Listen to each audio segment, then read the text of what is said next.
Good morning সবাইকে। আজকে আমি তোমাদের সঙ্গে শেয়ার করব একটা চকলেট কেক ডেকোরেশন। এই কেকটা আমার অনেক দিন ধরে বানানোর খুব ইচ্ছে ছিল, যেটা স্কোয়ার শেপে। এই ডিজাইনটা আমি একটা গুগলে দেখেছিলাম অনেক দিন আগে। খুব ইচ্ছে ছিল এটা বানানোর, কিন্তু হয়ে উঠছিল না। এটা আমার একটা অর্ডারি কেক ছিল। অর্ডারটা এমন সময় এসছে, আমি একবার ভাবছিলাম অর্ডারটা নেব কি নেব না, কারণ সকাল 11টার সময় আমার কাছে অর্ডারটা এসছে। সন্ধেবেলার মধ্যে আমাকে রেডি করে দিতে হবে।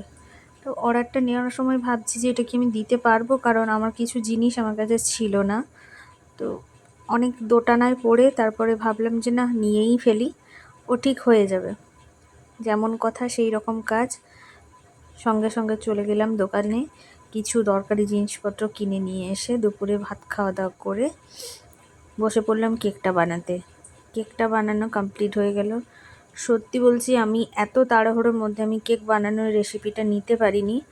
তো আমি পরে আবার কখনো বানালে এই রেসিপিটা আবার শেয়ার করব। এত সফট হয়েছিল কেকটা, মনে হয়েছিল ক্রিম দেওয়ার প্রয়োজনই নেই, এমনিই খাওয়া হয়ে যাবে, এতটাই সফট হয়েছিল।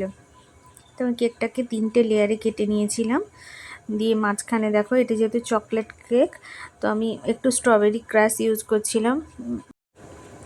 খুব বেশি দিইনি, অনেকে আবার বেশি স্ট্রং ফ্লেভার পছন্দ করে না, অল্প করে দিয়েছিলাম। এরপর এটা ক্রাম কোটিং করে একটু সময় আমি ফ্রিজে রেখেছিলাম। তো কেকটার ওপরে হালকা ইয়েলো কালারের একটা লেয়ার ছিল, সেটার জন্য আমি প্রথমে ক্রিমটা রেডি করে নিয়েছি। এক ফোঁটা ইয়েলো কালার দিতে পারফেক্ট কালারটা চলে এসেছিলো। তারপরে ক্রাম কোটিংয়ের ওপরে আর একটা পাতলা করে লেয়ার দিয়ে দিয়েছিলাম, ইয়েলো কালারটা যাতে বোঝা যায়। ইয়েলো কালারটা দিয়ে খুব ভালো করে ফিনিশিংটা করে নিয়ে তারপরে আমি উপরে ফ্লাওয়ার ডিজাইনগুলো স্টার্ট করেছিলাম। তো ফ্লাওয়ারটা সোজাসুজি ছিল না, ওটা হাফটা ফ্লাওয়ার থাকবে আর হাফটা গানাশ দিয়ে চকলেট কেকটা ডেকোরেশন করেছিলাম, যেমন আমি ছবিতে দেখেছিলাম।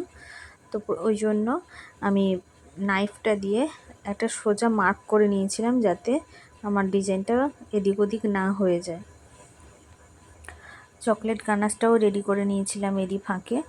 আমি সত্যি ভাবতে পারিনি এত কম সময়ের মধ্যে আমি কেকটা রেডি করে ডেলিভার করতে পারবো বলে।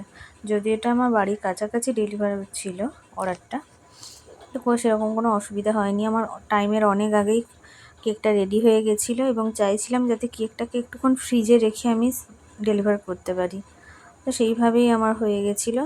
কেকটা অনেক বড়ও হয়েছে, দেখতেই পাচ্ছ। কেকটার ওয়েট হয়েছিল আমার 865 গ্রাম। তোমরাই বলো কেকটা কেমন হয়েছে দেখতে। প্লিজ কমেন্টে জানিও কেকটা কেমন হয়েছে।